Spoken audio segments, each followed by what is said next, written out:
What is up sa inyo mga kabads? Ngayon i-review natin yung microphone. Meron tayo yung microphone ni Racing Boy. Racing Boy, shoutout dyan sa'yo, Racing Boy. So i-review ko ngayon yung microphone mo na for GoPro. Alright. Currently I am running at low speed around ayun, stop na. Around 10 to 20. Yon. So ito yung sound check natin with the closed visor. Ngayon naman I'll try to open the visor. Yan, pag open visor tayo, ganyan naman yung mic test natin, no? So, running at 55 km/h. So mamaya try natin yung high speed na open visor. So yan, 70 na yan, 70, running at 70. So medyo mahangin na. So yan yung quality ng audio nya. Yan, may katabi akong truck. So check ko mamaya sa replay kung effective nga ba yung kanyang noise eliminator, no? Background noise eliminator. Naka open visor yan. Mamaya naman check natin na talagang high speed around 60 to 80 kph while open visor, and then check natin naman yung mga closed visor naman. Alright, let's go.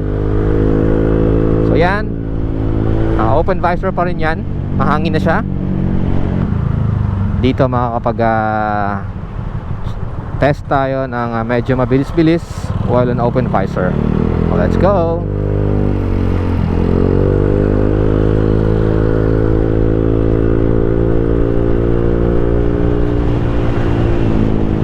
Yan, I'm running 80.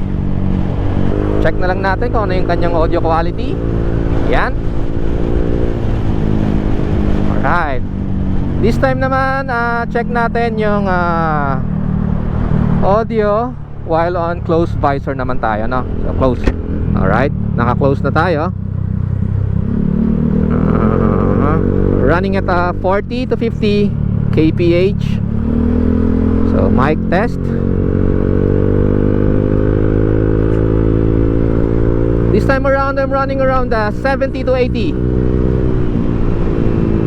So yan. Dito makakapag high speed tayo. Yan, that's 100 na. So check natin yung audio quality mamaya sa replay. Check ko. Alright, kurbada lang. Banking tayo konti. Oops, nakagaw tayo. Sakto. Oh, stop na pala. Sayang, di tayo mabot. That's okay. So yan, no, na differentiate natin yung audio quality nya while open visor tsaka closed visor, and on low speed and high speed. So far itong mic natin, Racing Boy, isa siya sa mga budget mid na option natin if we are going to use an external microphone for our cam.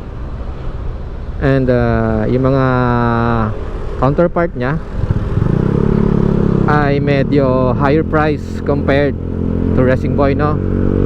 Pero I think competitive ang nito, ang audio quality nito, no? Kayo na lang bahala mag-compare kasi wala akong mic na iba for comparison, ano? Wala akong mga mic nung sinasabi ko na counterpart nya. So siguro pwede nyo na lang i-search, then yung mga review ng ibang mic and compare na lang natin. So for now, ito lang muna ang nire-review ko, yung kay Racing Boy. Alright. Ito nga pala yung first mic investment ko. Kasi ito rin yung sinuggest nung tropa natin. Shoutout Arvin. Shoutout ulit sa'yo, no? Lagi kong sina-shoutout yan kasi siya yung siya yung pinagtatanungan ko pag mga ganitong vlogging accessories and and about vlogging, no, kasi siya yung nauna dito sa parang industry na to. So shout out sa iyo ulit, Arvin, thank you so much. Siguro, no, hanggang dito na lang yung yung video natin. Napakita ko naman na yung difference between low speed, high speed, open and closed visor. So I guess okay na yan. Magkakaroon na kayo ng grasp kung paano ang performance ng Racing Boy mic natin for GoPro. Alright, sige mga buds, ride safe palagi, and thank you for watching. See you soon. Alright.